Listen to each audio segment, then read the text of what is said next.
Yo, what's going on, y'all? It's your boy HD MMA back at it again with another video. Today we got something special. We got a special fucking little Japanese boxu fucking treat, whatever the fuck, a little pocky stick, a gang of pocky sticks actually. We got my reaction and breakdown to the Rizin New Year's Eve card that just finished up like an hour ago for me.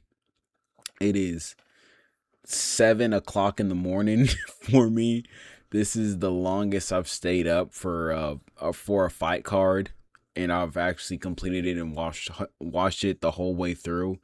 I stayed up. I tried to stay up for that like shitty for the shitty like Zhang Minyang and Johnny Walker card that was in China for the UFC. I fucking fell asleep through that halfway. But yeah, this shit kept me up. This shit was good. Let me just tell y'all that right off the bat, right out the gate. This shit was very, very fucking good. I was gonna say something else, but it was very, very fucking good. It was, dare I say, great. It was a very good experience for a first time Rizin watcher like myself. I am a Rizin noob. I did not know. I knew some of these people on this card from watching like other MMA YouTubers and stuff like that, but for most of this card, I did not know who the fuck any of these people was or any of these people were. A lot of these people surprised me with all the looks, and I just want to say this right out the gate: the production quality for this card and for the entire show was out of this fucking world. Like the actual like production, the refereeing, the audio systems they were using, the walkouts, the theatrics, the preparation, the promo, the entire package and presentation of this entire card was so fucking good. It's way better than the UFC. I say that hands down. I've watched a good amount of UFC cards, a good amount of fight nights, numbered cards, all that. It's 10 times better than what the UFC has going on, bar none. With everything. First off, the entire card started off with a fucking orchestra. Like this was the Game Awards or some shit, like the Oscars. It started off with a genuine orchestra. They had that shit going on. Motherfuckers was killing it. And then they introduced all of the fighters. The first thing they do when they start off the show is they introduced all of the fighters going from the main event to the first fight we were gonna see. So they brought all the guys out, all the matchups out. Kind of had like the main event face off in the ring, and shit like that. And they brought them all out. They like lined them up on the stage. It's like an actual, instead of having like these fucking like just matte black fucking like little curvy runways for the fighters to walk out to the fighting area to. They have like an actual like stage like in wrestling where they go out and they walk out and there's like screens behind them with pyrotechnics and all that shit, and they're displaying fucking graphics on the screens of like like fucking promotional videos of the fighters or whatever the fuck, and doing all this like crazy editing and shit. It's insane. It's pretty fucking very impressive to watch. Yeah, that had me very captivated and intrigued with all the shit they had going on. And yeah, the sound system they had, the sound system they had in the fucking like when the fights were going on, and in the arenas and stuff, was so fucking amazing. First off, UFC, how the fuck am okay when a fighter walks out and they have their walkout theme playing? If I'm watching the fucking stream at home, how the fuck am I supposed to hear the walkout music properly if it's just getting picked up from like the fucking mics in the commentary booth and it's just being played into the actual arena, and not through like the audio system and through my headphones, like how the commentators' voices are picked up with the mic. It's just, I just hear just background music while I hear the commentators clearly just talking over it. I hear the background music of the fucking of the walkout just echoing through the arena, and I can't actually like distinctively fucking hear it. Well, in this in this promotion and in this card, whenever the walkout music is playing when the fighter is walking out, not only can I hear the commentators, I can also clearly hear the fucking walkout music because it's fed into like the same interface as the mics, so I can clearly hear it like I'm like if it was like playing through like a music playing service or like a streaming service or something like that. I can clearly hear the walkout music, and I can properly get hyped for the fucking walkout because I'm actually know what the fuck they're walking out to. I can feel I can listen to it and see if it matches the vibe and the energy of the fighter and stuff like that. So big fucking W for the Rizin sound system and the audio team and what they got going on with that. And the fact that I can also during the fight, when the fight's going on, I can also hear every strike that lands and everything. I can even hear the fucking like fighters talking to each other. Like some of these guys did in some of their fights.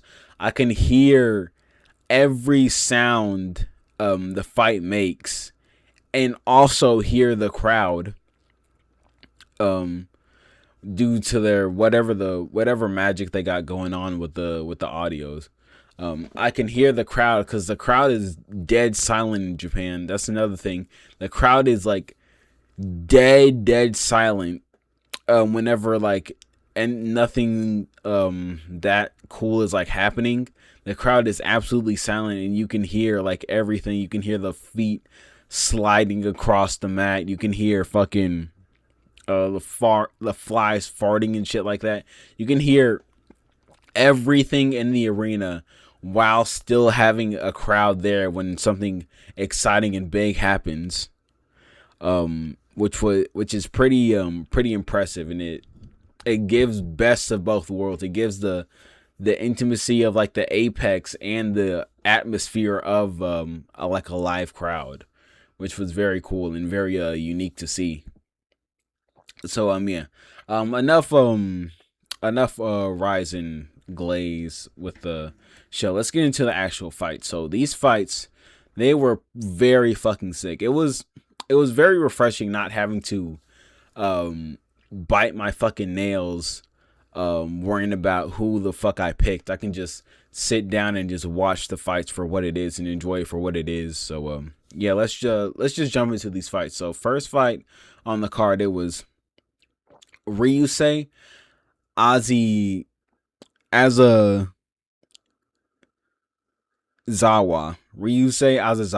versus Jolly. This fight ended pretty quick. It was I think it was 24 seconds of the fight. Started off in the first round. These guys started off at range. I think Jolly shot for a takedown on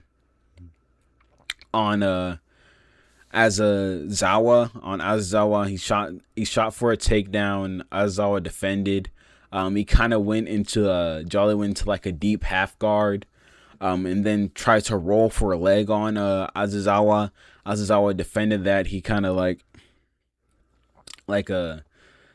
started to got his balance taken up from under him and started kicking out of the leg attack from Jolly.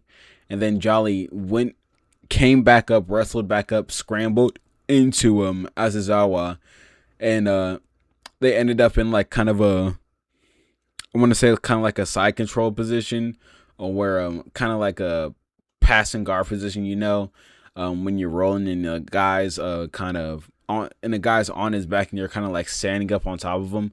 He ended up in that position, and then Jolly ended up latching up an armbar, putting his legs up and around him, latching up that armbar. Aizawa tried to fight out of it, tried to roll and do some stuff, but it was locked in. As Jolly locked it in pretty quickly. Let's see if I have a no. That's something else. That's the next fight. Jolly locked it up pretty quickly. Surprisingly quick. He locked it up and got the tap in like 24 seconds. So real quick. Good victory for Jolly. I had to watch it back because when it was playing live, I missed it. I was out doing something, so I had to watch that back, and it was pretty quick, pretty good, pretty great grappling showcase from Jolly over here. Yeah, it's pretty good. Moving on, we got fuck,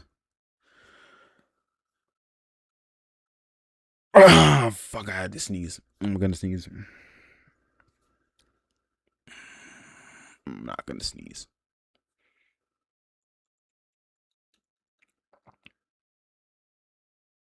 Fuck. Oh my god.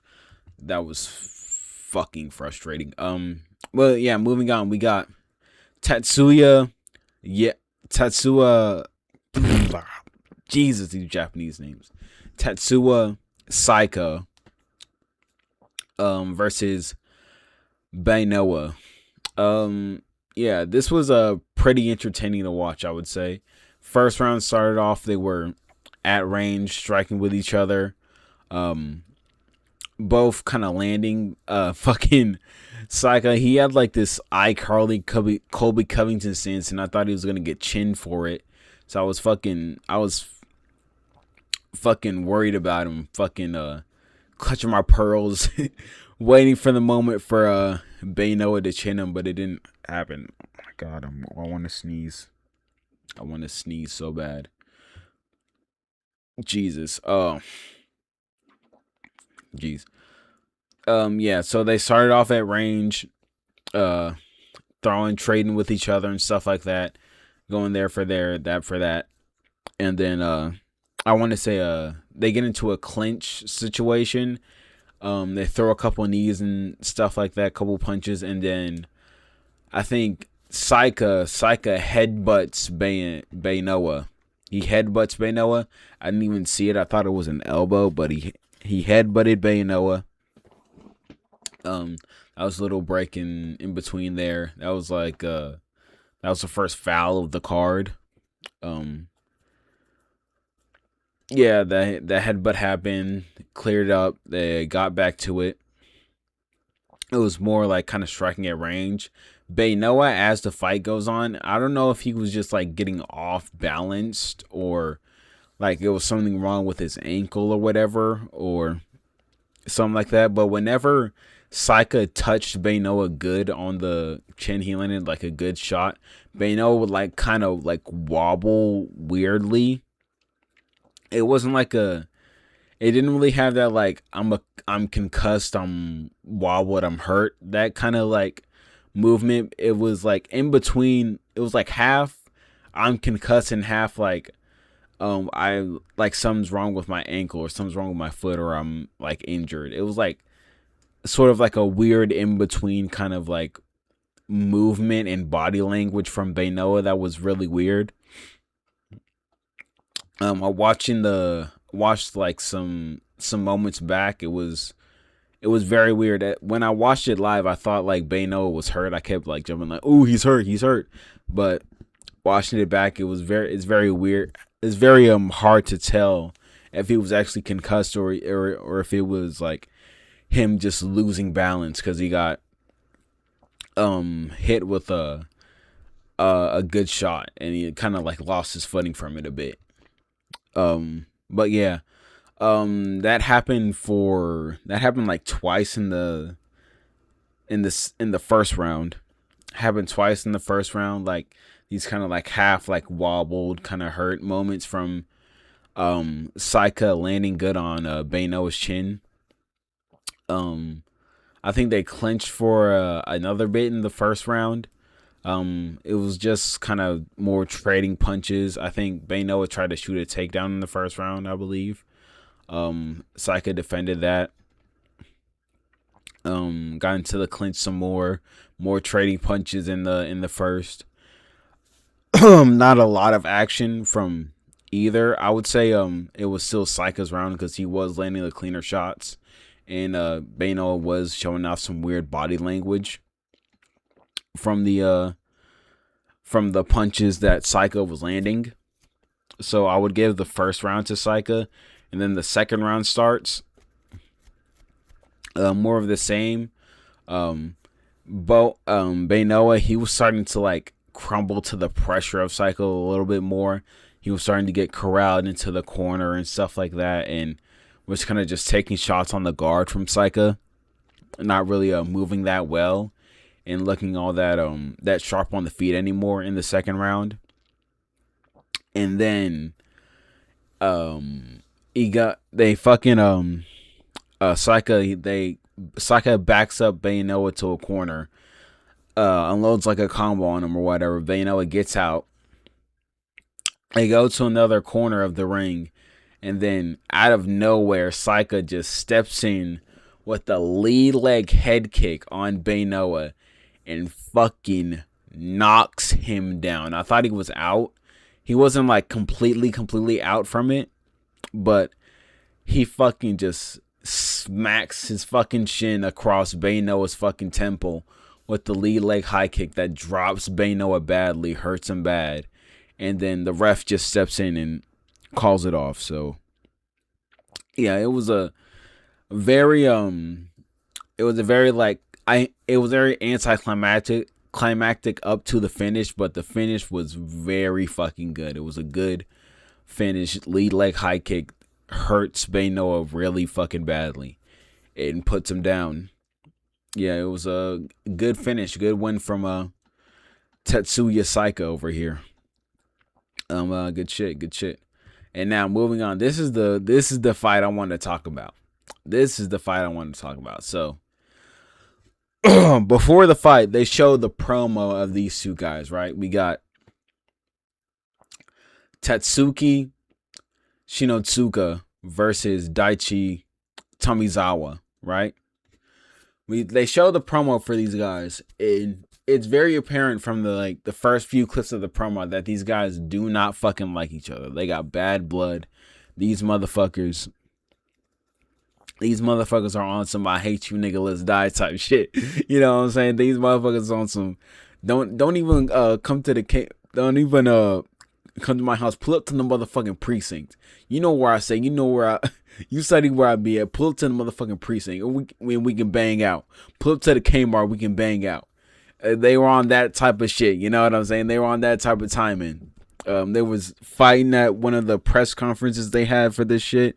It was all bad blood from both of these guys. From the promo and starting up to the leading up to the fight, right? So they show fucking they show them the promo, and then these guys walk out. They're both in the backstage, and this motherfucker Tatsuki Shinotsuka, this motherfucker has dreads in this bitch. Okay, this motherfucker is a Japanese YN. I kid you not. I swear on your soul, on everyone's soul watching this video except mine, he is a Japanese YN with dreads. I've never seen it in my life, but I witnessed it. I witnessed it watching a fucking Rizin New Year's Eve card. That my boy is a Japanese YN with dreads and face tats. Not to kind of leaving that out. He had face tats and dreads in this bitch. Which was fucking insane. And then Daichi over here just looks like a regular ass dude. And so they walk out, the fight gets on, right? And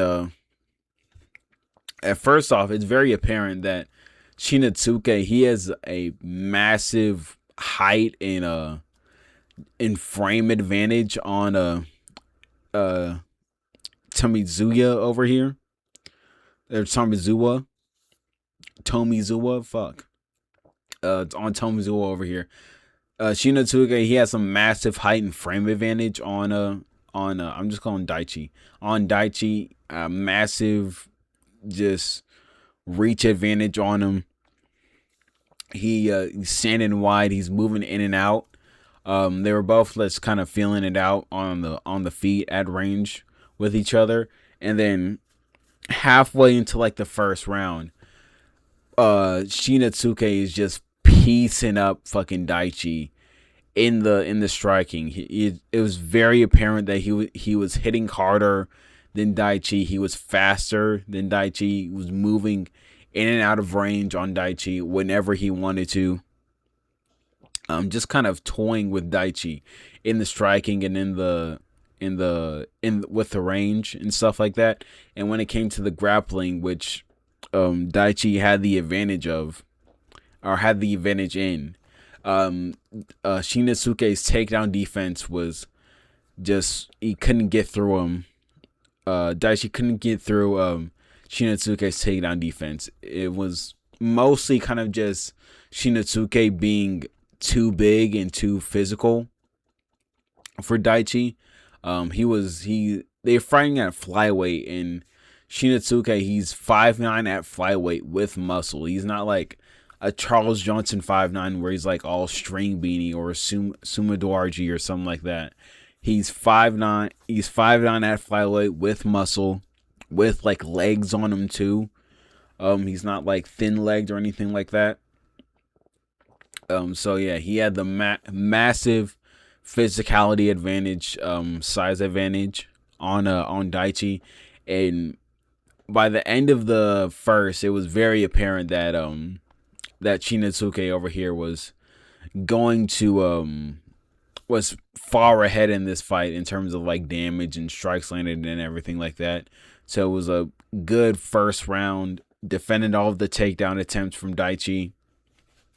I have the fucking I have just this little photo. It's a video, so I can't play it, or they'll fucking hit my ass with the fucking Rasengan, the copyright Rasengan. Yeah. I got this little picture here. Y'all see the dreads and shit. Y'all see the neck tats and whatever. So yeah, the first round ended. Shinotsuke landed all the better shots, defended all the takedowns. I think he rocked him at 1.2 in the first round, if I'm not mistaken. And yeah, the second round starts. More of just Shinotsuke toying with Daichi at range, landing whatever he wants, popping in and out, moving his head, looking slick, looking sharp, and then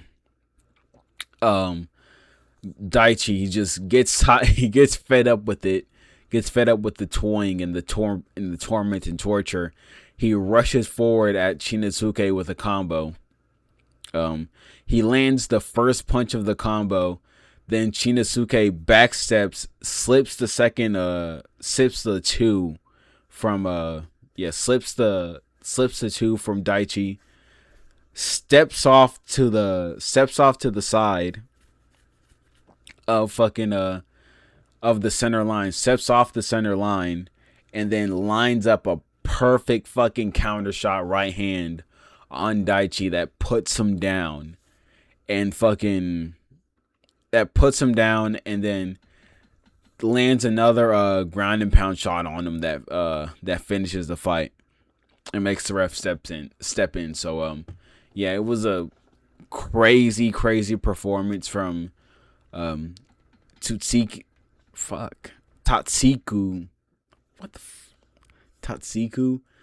Tatsuki Shinotsuka. Crazy performance from him. Crazy fucking I'm not editing any of that out, by the way. Crazy performance from fucking Shinotsuka. Crazy fucking movement and big physical, too powerful, too strong, too good technically with the movement and everything like that.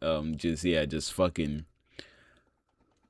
fucking fucked him up. Just fucked up Daichi over here. I felt kind of bad for him because it was very apparent that it was not looking good for him at all in this fight.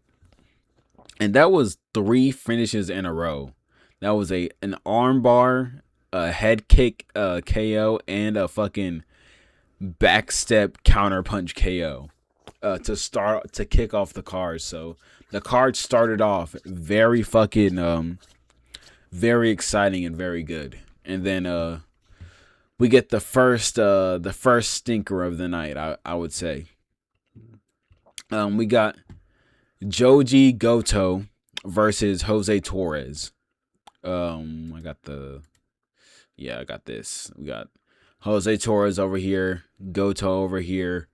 Goto mogging the fuck out of Torres. Torres looking like a soy boy fucking femme fucking equality all fucking BLM profile picture changing ass change my profile picture to rainbow for one time in 1 month ass motherfucker. And then Goto looking like just chatted the fuck up. What's the Asian word for Chad? Is there an Asian word for Chad? Like how there's like Tyrone and stuff like that. If so, let me know in the comments. But because Goto just chatted Goto. I was calling him Gojo in the fucking while I was watching it live too. Goto just chatted the fuck up over here. And that is not how the fight went at all. First off, the fight started they're both at range. Fucking Torres has the high inside guard, just kind of blockheading him, trying to blockhead the blockhead over here. Blockheading fucking Goto down, kind of walking him down. Goto ends up landing a shot around the high inside guard of Torres that ended up like wobbling him for a second. And that was all of the action for the entirety of the fight. For the rest of the fight, it was Torres just trying to smudge Goto, while Goto was just trying to keep the distance and keep the range in the striking. It was just while Torres was just trying to smudge him, take him down, just control him and trying to get control time on the fucking on the scorecards and shit like that. And in the first round, he didn't really have much success with it. Goto was defending the takedowns, he was defending the grappling, staying at range in the striking. And in the second round, Torres, he gets the takedown. He tried to Marab it up too. He tried to fucking he got the body lock on him, picked him up, and just walked him over to the other end of the ring where his corner was. Fucking Torres did. He tried to Marab it and shit like that, and then he tried it again later in the second round, or maybe in the third. Tried it again with the slam. And later in the rounds, it was just Torres getting the control time, getting this like these half-baked kind of sub attempts and shit like that, doing some mini punches and stuff like that. Even in Rizin, where knees to the head are allowed, these guys that come over from other countries to Japan don't use it. Like, they don't use the knees to the head. They barely even use like the soccer kicks and shit like that.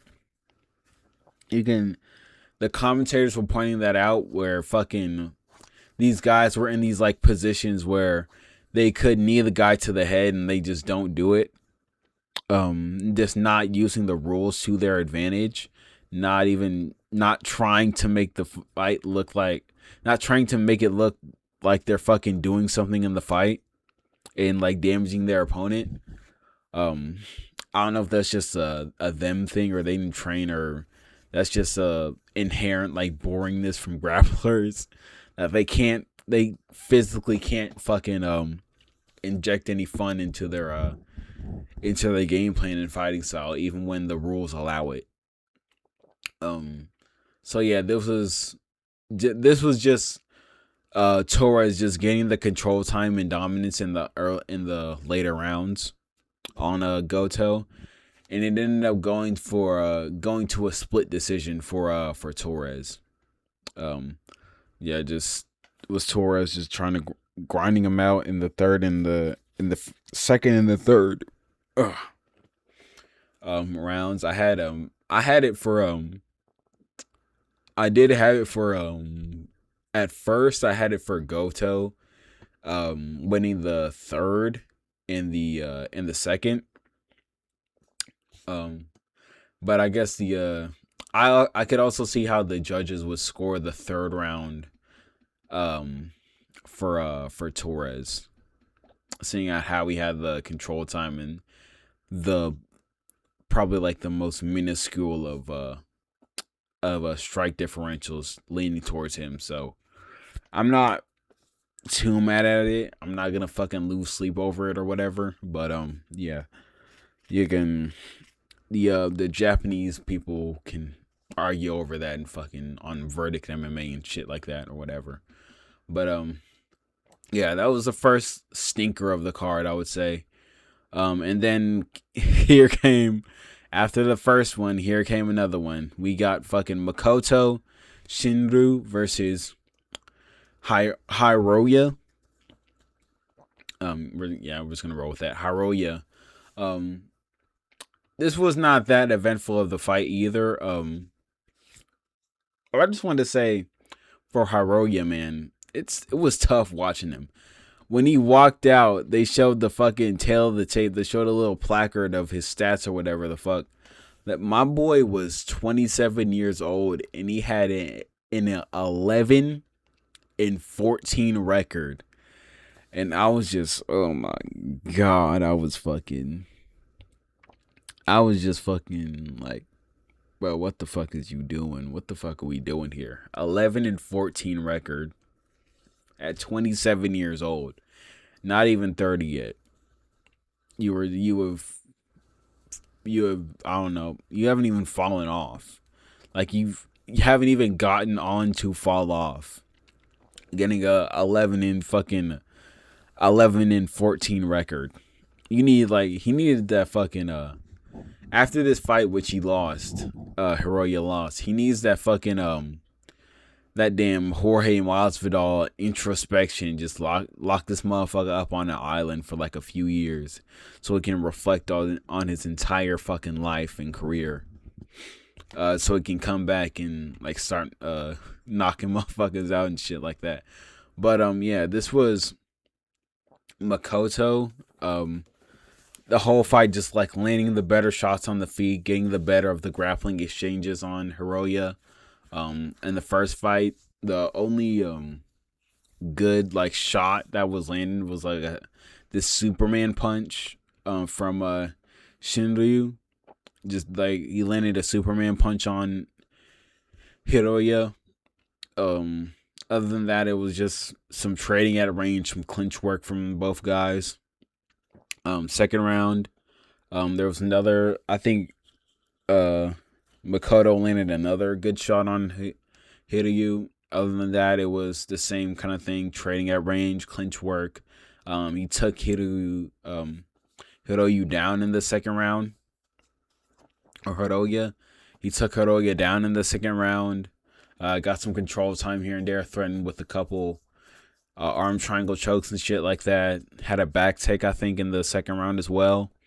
The third round, it was more of just the same trading, clinch work, takedowns from all leaning towards Shinryu. So yeah, it was a pretty clear decision. All three rounds were won by Shinryu. Just not that much to talk about, not that exciting from either guy. And yeah, my boy Hiri Hiroya, my boy, you need some introspection in your life. You need some fucking some time away from the cage to reflect on yourself in your all your doings in your career and all that shit like that. So yeah, pretty clear win for Shiryu over here. Moving on, we got Kersaiga Dubek or Dudbek. Kershaya Dudbek versus Yotakubo. Um, this fight was pretty very lackluster, I would say. It ended in a no contest. Dude, I'll tell you when I describe it. So the fight starts, right? They're both kind of trading at range with each other. Yotakuba, he's kind of like emoting too with it a little bit. He's fucking doing his little emotes and shit like that. He had like gold shorts on for whatever fucking reason. And also in the promo, it showed this guy as like kind of like a rich, kind of like posh boy, like kind of he had like a preppy like kind of vibe to him, or like a rich like spoiled kid kind of vibe to him, or like a successful businessman or whatever the fuck they were trying to paint him as. They were trying to paint him as like someone who had like money already from other things, from things other than fighting. Something he was like riding in like a Ferrari and shit like that. Um, so yeah, they was like kind of trying to paint this guy as like this like rich kind of like asshole kind of type or whatever. But yeah, Yotsukubo, he's kind of like aura farming or whatever the fuck. Dudebeck, he's fucking saying going at range with them. He tried Dudebeck tries to shoot a takedown on Yotsukuba. Yotsukuba defends that. They get into the clinch, separate. Moore's trading at range. Dudebeck, he attempts another takedown on Yotsukuba. Gets a single leg on him, takes him down. They scramble for a little bit of control. They scramble back up. At the end, then it's nearing the end of the first round, and Dudebeck over here, he tries to go for another takedown, or was it a takedown? No, I don't think it was a takedown. I think Dudebeck threw a kick. That's what I think it was. He threw a body kick at Yotsukubo. He kind of like slipped and kind of got close to Yotsukuba, and Yotsukubo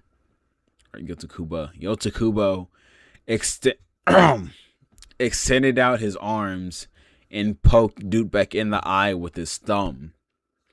He poked Dudebeck in the eye with his fucking thumb, and it was so bad that they called the fucking fight off for it. So yeah, that fight ended in a no contest due to an eye poke from Yotsukuba while they were in close with each other. And yeah, not much to say about it. Wish the fight went on. No water. No, I kind of didn't wish the fight went on. It was fucking what 4 a.m. I wanted to, I low key wanted to get this shit over with. I wanted to see all finishes. But yeah, maybe it worked out. It worked out in the end. I didn't have to stay here for like an extra fucking 10 minutes watching these guys trade at range and try and grapple with each other. But yeah, it's pretty unfortunate for a Dudebeck over here. Hope he heals his and gets better with his eye and shit. My boy's is a caucus Tom Aspinall with it. But I can't see, brother. But I can't see, but I poke my eye out, brother. Yeah, hope he gets well. Next fight though, we got Koyoma Akimoto versus Saguru ni Suguru ni. Um, yeah, this fight was pretty good. First round started off. Um, our boy Akamoto here, he's looking nice with the striking. I'm not gonna lie, he's looking nice with these kind of piecing up knee over here. Foreshadowing for how the fight ended. He's piecing up knee with the striking, with the boxing. It's looking crisp on the feet. Countering the sort of wild combinations of knee with his own crisp counter shots. Moving around the cage very well, like sort of on the back foot, but just circling around very well. Not letting knee corral him with wild combinations and the forward pressure and stuff like that. Just landing good combinations, good boxing combinations on knee for the majority of the first round. Yeah, just good striking from Akimoto, and then Akimoto, he lands a stepping knee to the body on knee. They got his attention and kind of like stung him for a bit. He gets back into range, and then he goes for it again, and then he hits the fucking liver of knee with a knee to the body, and drops knee with a knee to the body, and the ref calls off the fight. Blah.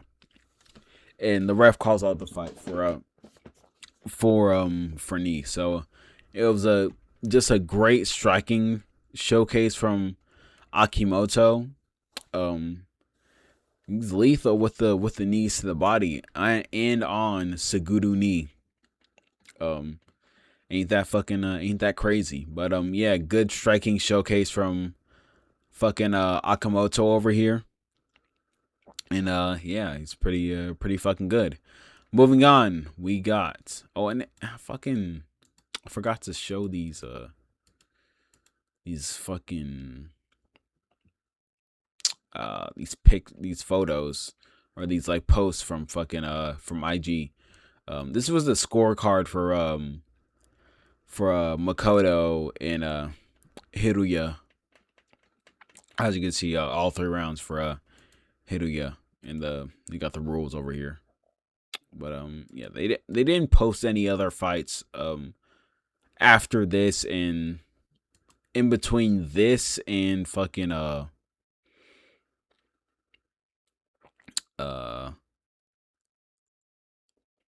fucking whatever the fuck these guys' names are. Jesus, why am I blanking on this? No, not from. Damn, what the fuck am I doing?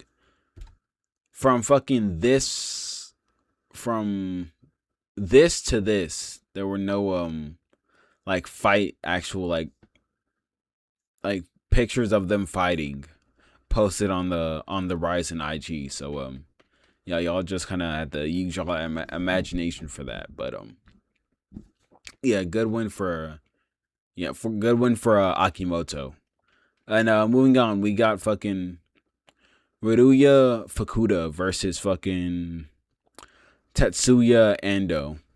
This was a pretty good fight. I'm not gonna lie. Both of these guys came to fucking bang on some shit. It was pretty crazy. They were both trading with each other from the start of the first round to the end of the fight. They were both looking good on the feet with each other. Fukuda, he was landing the better shots on Endo. What Endo was doing that was fucking him up, and he was leaning back on Fukuda and not moving his feet with it. He was just sitting still and leaning his body back on Fukuda, and that was allowing Fukuda to rush in on Endo and clip him at the end of the chin with the end of his punches, with his combinations, his wild combinations. And that was like kind of overwhelming Endo and getting the better of him with the exchanges. And it was going on like that for the majority of the first round. And at the end of the first round, these guys just started banging with each other on some crazy shit. They were just trading punches on each other. And also in the first round, Fukuda clipped Ando on the chin pretty good and wobbled him. He didn't drop him or anything, just wobbled him. And at the end of the first round, these guys were just swinging on each other. They're both like dropping each other to a knee on some shit. Like Fukuda would land on Ando, and Ando would drop to a knee, and then Ando would land on Fukuda, and Fukuda would drop to a knee. I don't think they were concussed when they were dropping. It was just like kind of an off balancing thing because they were swinging like very fucking hard at each other. But yeah, that was pretty entertaining to watch that first round, and then the second round came back up, and Fukuda, he's doing it. He's getting the better of Ando on the feet some more. Ando keeps on leaning back with his chin up in the air, and Fukuda, yeah, they're both in the center, and I think Fukuda, he landed a right hook counter on the, while Ando was like leaning in and throwing like a right uppercut. Fukuda landing like a step back, like fucking, or step off, like sort of check hook style right hook counter on Ando that dropped him bad, and then he hit him with Ando with a ground and pound shot that put him out cold. So yeah, it was a good win for Fukuda over here. Good win, and it will be it'll come up when I talk about another fight on this card. So yeah, good win for Fukuda. Good power, good ability to sort of take advantage of your opponent's movement deficiencies. Yeah, moving on. We got I think his name was Kilby Kwaika. I can't fucking remember how to pronounce his name. Kelby Kwaika. That's what I'm going to call him. Versus Vuger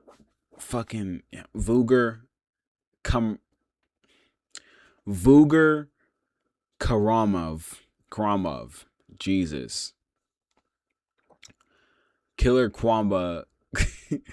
Keller Kwaika versus Vuger Karamov. Damn it. Damn it. This was pretty fucking uneventful, I would say. This was fucking it was fucking Kwaika being like kind of a dickhead, to be honest.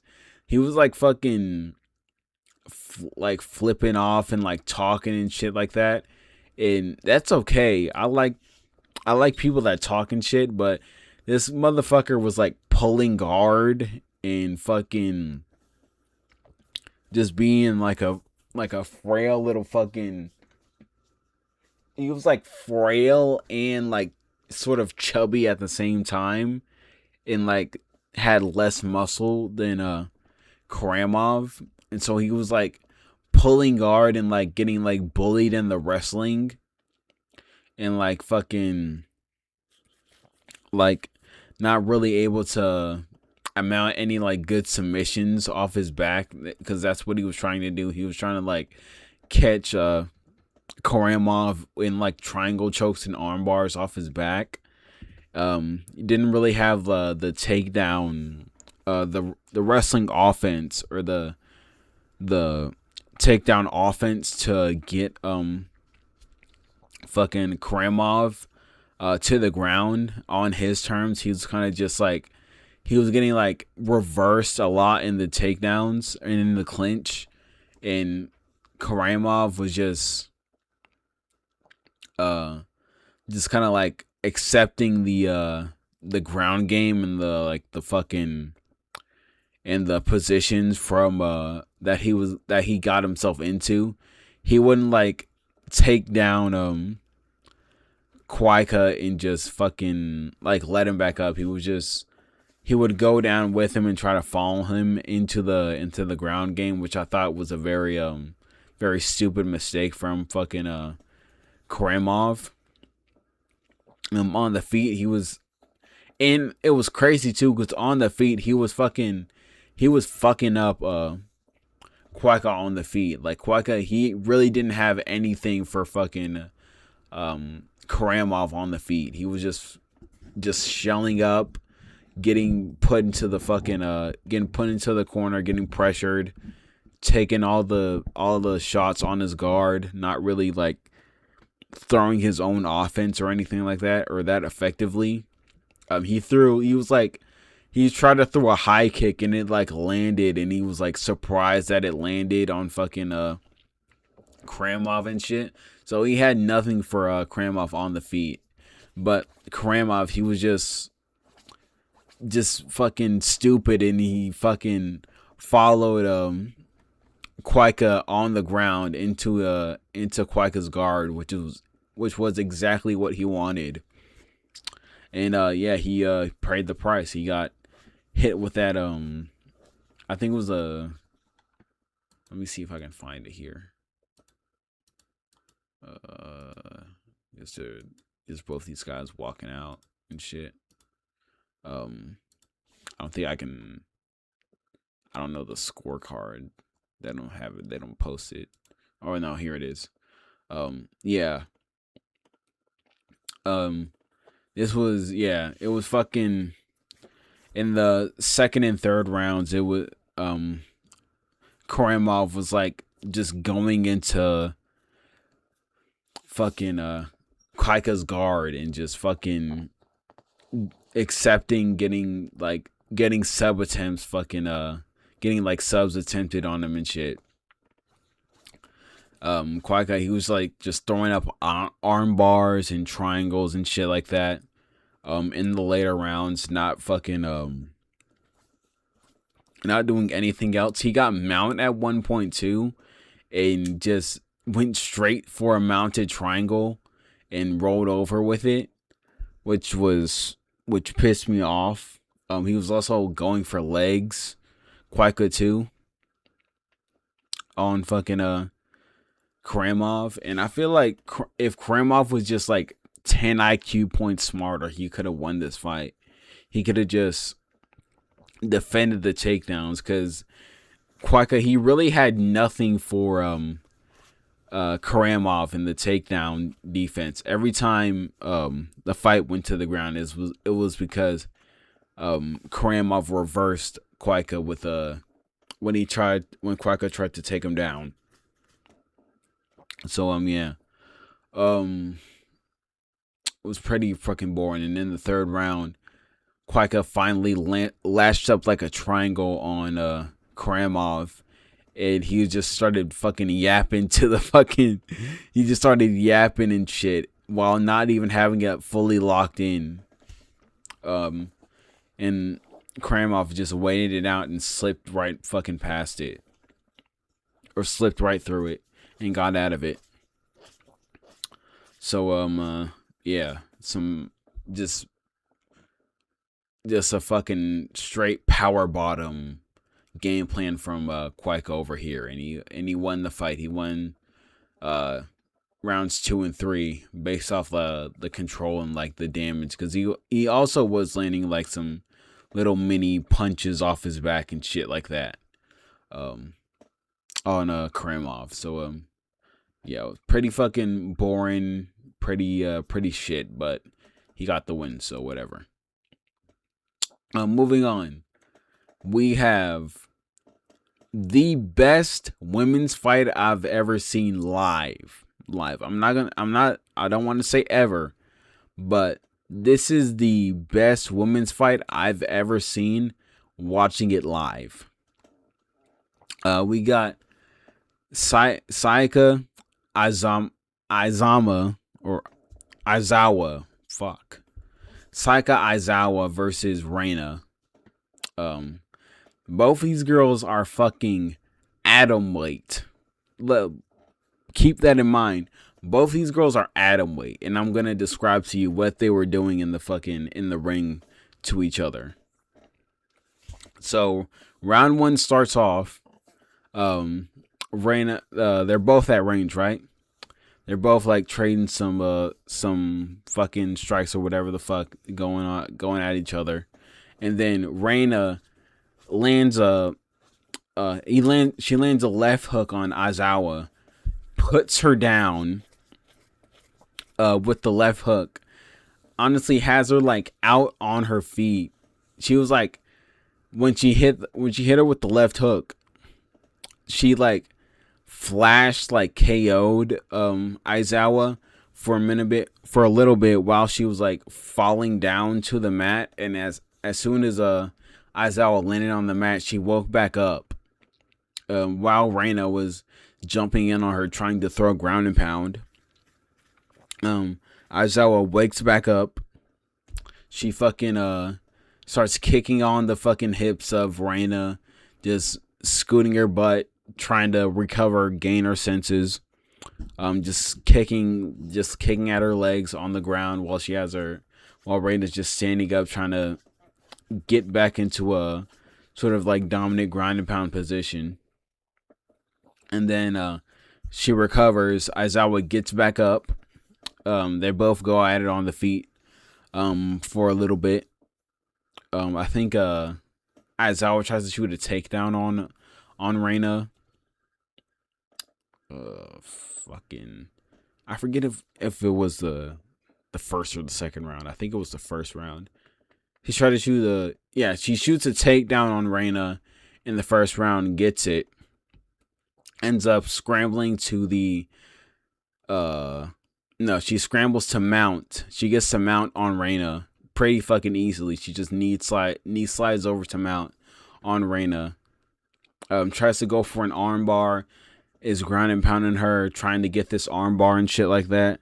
And then she gets the back of Reina at the end of the first and tries to sink in a rear naked, and it at first it like went under the chin of Reina, and then somehow Reina just slips in her like tiny little fucking like tiniest little smidgen of her chin just slips in between the arm and her neck, and she's able to get her arm around the chin and not get choked out by Aizawa in the end of the first. So Reina survives the first after getting a massive moment, dropping Aizawa on the chin, clipping her on the chin with the left hook. And the second round starts. Aizawa, she shoots another takedown after she pressures Reina up against the fucking corner. She pressures her, gets the takedown. She gets, I want to say mount. Yeah, she gets mount on Reina. Gets mount.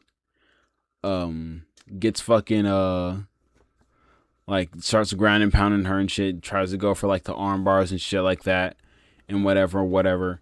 And then she goes like to half guard on Reina, or Reina gets to half guard on her. And while Reina, she tries to wrestle up, she fucking Aizawa, she pulls a guillotine on Reina, gets full guard with it, and then Reina taps to it. So yeah, it's a pretty good comeback win for Aizawa.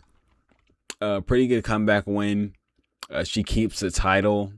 I also forgot to mention that Aizawa was she had the title, and Reina was challenging for it. Aizawa keeps the title after getting a very fucking very good scare, very fucking after being this close from fucking losing it in that first round. She retains her title, Aizawa. yeah, it's a pretty good fight. And by far the most action-packed women's fight I've seen live, and I've seen a good amount of women fight live, especially in the UFC. Yeah, good stuff from Aizawa, from both these girls at atom weight, at 100 and what 105 pounds, at victim weight. These girls are putting on that type of performance.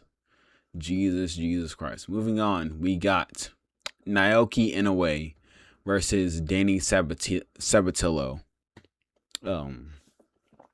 This fight was a stinker as well. I'm not gonna lie to y'all. This fight was a fucking stinker. First off, we got Danny Sabatillo. In the first round, they're both at range, right? They're both at range with each other, and Danny Sabatillo immediately just shoots in on Inoue. Tries to get the takedown. Inoue, he starts scrambling, starts trying to get back up to his feet, scrambles to the corner of the ring, trying to get back up to his feet. Danny just holding on, trying to control him. I think Inoue scrambles out, gets back to his feet, starts landing on Danny on the feet. They start trading with each other. I think Danny tries to shoot another takedown again on Inoue. Inoue fucking defends it again. They start scrambling on the ground. Fucking more scrambles. Get back up. Starts trading. Just pretty back and forth first round. In the first round, I would say Inoue was slightly up on strikes and damage than Danny. But nothing very it wasn't anything like very dramatic or anything like that. It was very like minuscule striking differential numbers. In the second round, it was more of the same, but a little bit more control time for Danny. Danny had him in a little bit more dominant positions. He was kind of like threatening some subs here and there on Inoue. I think he also got the back of Inoue when he took him down, and they scrambled for a bit. Got the back of Inoue. I think I have some, over here. This was in the third round, I believe. Yeah, this was in the third round of the fight. But it was, the second round was more of the first, but just a little tiny bit more control time and damage for Danny. And in the third round, in the third round, Danny shoots into another takedown. Inoue scrambles out of it again. They keep scrambling on the ground. Some more little punches here and there, some damage traded here and there, and then Mike Brown in the corner tells fucking Danny that you can throw knees that you can throw knees to the head while on the ground, and Danny finally takes the advice and starts to fucking throw knees and actually throw damage while he's scrambling and holding Inoue in like these positions. Starts throwing knees on Inoue with his head. Start throwing knees to the head of Inoue and shit like that. Starts fucking controlling him a little bit better, since Inoue's like kind of gassing and kind of tired from the scrambling. He latches up a Darce. Danny does. He tries to latch up a Darce, tries to latch up an Anaconda and stuff like that. And I remember in the second round, Inoue also threatened a ninja choke on Danny. That was just a little detail I remembered. But in the third round, oh, my nose, fuck. In the third round, Danny just kind of ran away with it, with a few sub attempts here and there, and then at the final like 30 seconds of the of the third round. Um, Inoue's on his back, and Danny's standing on top of him, and Danny remembers that he can also fucking soccer kick people while they're on the ground. So he just kind of just goes crazy with like this little flurry. He tries to like jump and stomp on Inoue while he's on the ground. Throws a soccer kick out at Inoue, and he throws like one big punch on Inoue to end the third round and end the fight. So yeah, what I think it was he got the win. He got the decision nod from the judges, a split decision. I think I do have it. No, I don't have it. Here you go. Yeah. No, they gave the decision to Danny on the scorecards. The judges did, and here's the whatever they got, whatever verdict MMA has on their scorecards. But yeah, Danny won. He's the new champ at what is it? Fucking at bantamweight. He's the new bantamweight champ of Rizin, taking the strap off in a way. It's a pretty lackluster performance. He called out our boy over here. Fuck, I'm itching. He called out Fukuda, Ryuha Fukuda. He called our boy out over here. In this post art interview, he called him a bitch. So yeah, hopefully we see that fight when they come back. And shit. And hopefully it's not as boring. But anyway, moving on to the exciting fights of the card. These three fights were fucking crazy. I'm just telling y'all that right now. The featured fight, the co-main, and the main, they were all crazy. Moving on to the featured fight of the night, the third title fight of the night. We got Hiromasa Okikubo versus Yuki Motoya. This fight was very crazy, and I was sleep on Okikubo. Okay, the commentators in Annika MMA said he beat Pantoja on the Ultimate Fighter. I was like, yeah, whatever. Those fucking Pantoja, fucking like whatever. It was up before Prime Pantoja. Beat Pantoja on the Ultimate Fighter this. He fucking beat Kyoji Horiguchi that. He did this or whatever. And shit, I was sleeping on my boy, but I am woke now. I am woke on my boy. Fucking Okikubo over here. That boy is nice with it. He is nice. Okikubo is fucking sick with it. He is nasty. First round starts off. They're both striking with each other. Okikubo, he's shown to have the way better boxing of the two.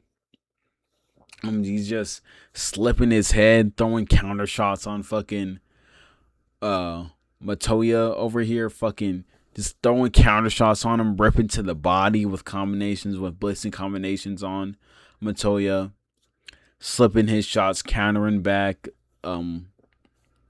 Really good pocket work. He used the uppercuts in this fight really well because Motoya was dipping down, and Okikubo caught on to that. He used the uppercuts. I think he cut Motoya like right in between the eyebrows with an uppercut. Yeah, there was a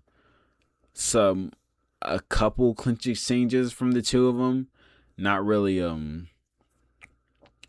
much in the grappling from both of them. It was mainly just this trading back and forth on the feet in the first round, and then the second round comes up. I think Motoya he goes for a takedown on Okikubo. Okikubo, he gets the butterfly guard and just kind of stays there for a little bit. He gets back up, They both start to trade. Oki Kubo is piecing them up in the boxing in the fucking at the later end of the second round. He's piecing up Matoyo in the boxing, and I was noticing it too. I was all like, fucking damn, lucky fucking Oki Kubo's piecing Matoyo the fuck up right now. Piece him up in the boxing. They both landed good shots, but it was Oki Kubo that was landing the cleaner shots more often, and he had the much better boxing defense. He was slipping, fucking rolling under the shots of Matoya, and yeah, that was the second round, and then the third round. Both these guys just said, "Fuck it, I'm gonna leave it all out here." Rizin New Year's card I'm gonna put on for the set. Niggas started riding, started fucking going at each other with the fucking combos. At the end of the third round, for the rest of the third round, it was mostly just the same stuff from the second and the third, from the first and the second.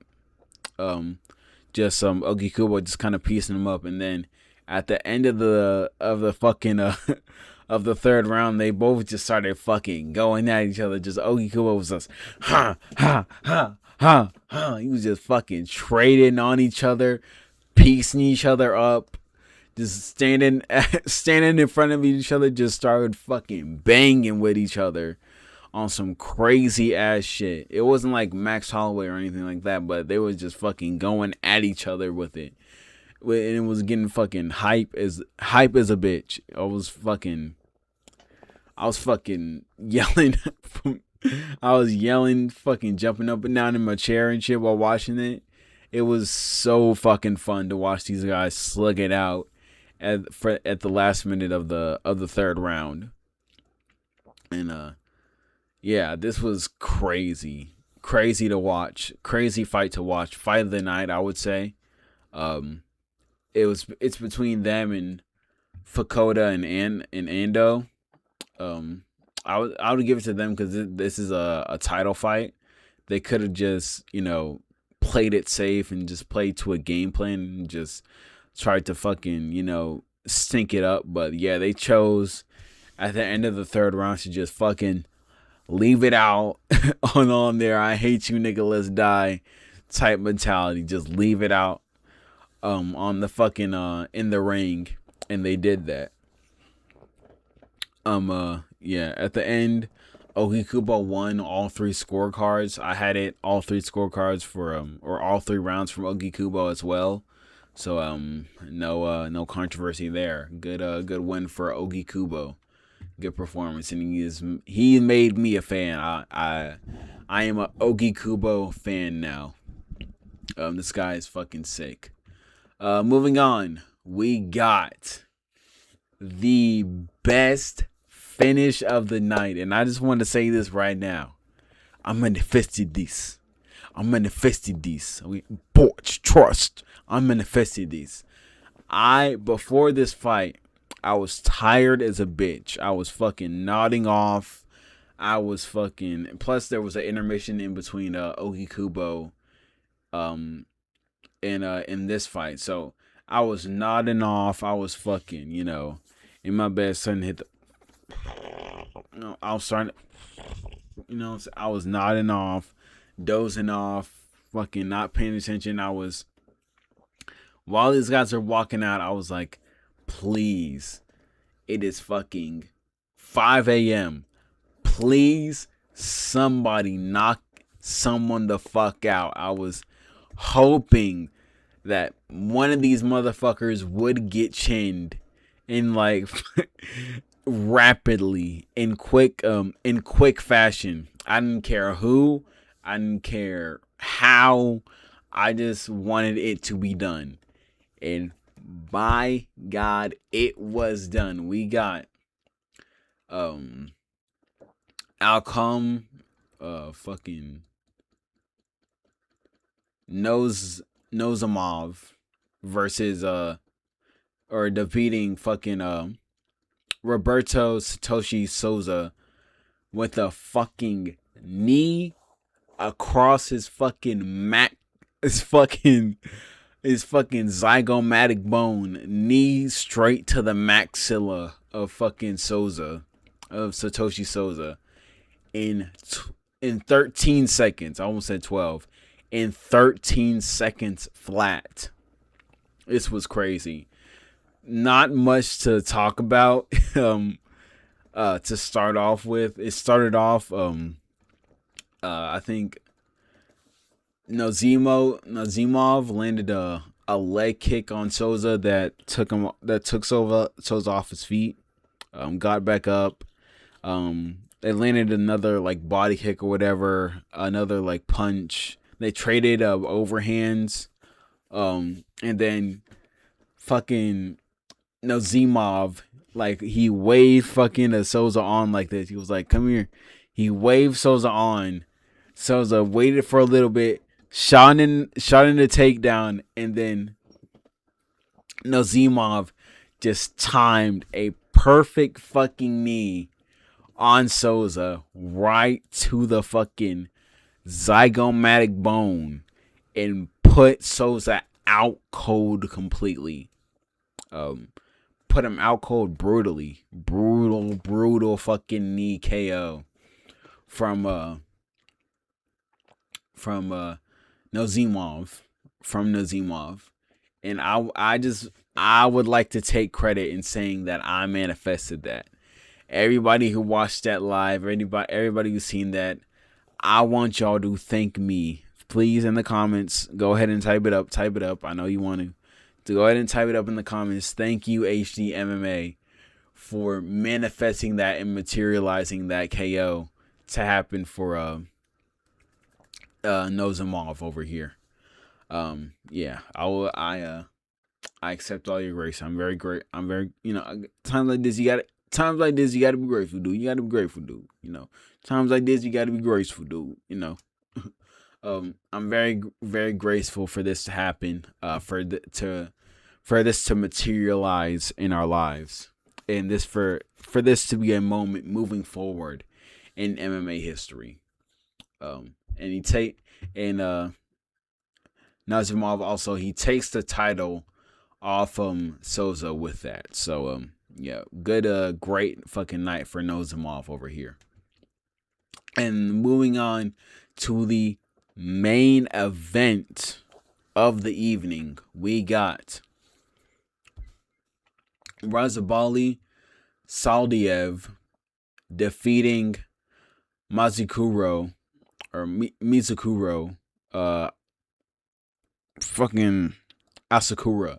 Why did I fucking blank? Mizukuro, defeated Mizukuro Asakura in the first round by ground and pound. This was just a fucking steamrolling from Sadoviev. He just fucking got in there. No, not that much feeling out. Just got in there, got straight to the fucking hips of Asakura, got him down. Just took the back, got the body lock, took the back. I think he got him to mount, and then he first Sadoviev, he got into mount on Asakura, and then I think Asakura gave him his back and turned his back to Sadoviev, and then Sadoviev, he just unloaded ground and pound on Asakura, fucked him up completely. The ref stepped in. The fucking ref, right? The ref sees fucking Asakura just getting fucking hammered into a paste. He like, at first he like kind of like steps in like, do I want to step in? He's like, kind of testing the fucking waters with it. Sees Asakura get fucking hammered to a pulp, lifelessly right often. He let Asakura be a warrior. He let Asakura try and find his way out of it, which I can respect, but I think he should have stopped the fight a little bit sooner, because Asakura, he ended up on a fucking stretcher out this bitch. He ended up not being able to get up on a stretcher with a neck brace at the end of this fight. So yeah. Sadoviev, he generates fucking crazy power with the ground and pound. I don't know how he does it. Maybe a little help from the Juice Man, but yeah. Fucking Satabaliev just not Satabaliev, Sadoviev under just fucking utter destruction. He's fucking 17-0, 25 years old. Out this bitch is fucking smashing through everybody he comes up against in the first round, I believe. Or in the first and the second round. Hasn't been to a third round ever in his career. Just fucking people up. In Rizin. So yeah. I would love to see him in the UFC at some point. I know he called out my boy over here, Nazimov. He called out Nazimov for a super fight, a lightweight, for the lightweight belt, I think. That fight's gonna be pretty fucking crazy, I would say. I don't know who else they're gonna fight except for each other. So yeah, make it happen, Rizin. Make it fucking happen. And with that being said, this concludes my reaction and breakdown to the Rizin New Year's Eve card. I would say it was a very, very good card. I would say it was I would give it a 8. 8 out of 10. Pretty very good card. Everything around the card, the production value, the pyrotechnics, the promo, the not having ads. That's also another thing I want to say. No ads at all during the entirety of this broadcast. No, I didn't get a single fucking ad for any Japanese fucking whatever the fuck, Burger King, McDonald's, whatever the fuck. Nothing of the sorts during the entire broadcast, which was so fucking amazing to see. You got to see every walkout of every fighter, except for these two motherfuckers. Why are these two motherfuckers on the card? Who the fuck knows who these two motherfuckers even are? Yeah, that just confused me. But no ads, no other bullshit like that. No fucking cutaway to some motherfucker, some chick in the back doing some betting analysis or whatever the fuck like that. No motherfucker with some veneers trying to tell you what the fuck you trying to tell you some shit you already know or anything like that. So yeah, it was very good viewing experience overall from just the show and the quality and everything like that. The fights, some of them were some stinkers. I mean, it's 15 fights on here, I guarantee. And on any fight card, it's not all gonna be bangers. But yeah, it was a pretty good card, pretty good viewing experience. And yeah, I hope you guys enjoyed that video. Switched it up. I bet y'all wasn't expecting that. I wasn't expecting that. But I'm full of surprises. And yeah, hope you guys have a great new year. Hope you guys had a great holidays over this past week. Hope you guys had a great Christmas and whatever. Hope you guys have some good resolutions and shit like that for the new year. We're taking over in 2026. That's all I want to say. We're taking over out this bitch. We're going fucking stupid with this Paramount shit, all right? Y'all motherfuckers ain't ready, okay? And yeah, hope you guys enjoy the video. Make sure to like, comment, subscribe, even hit the share button. And yeah, I will see you guys next year. Peace.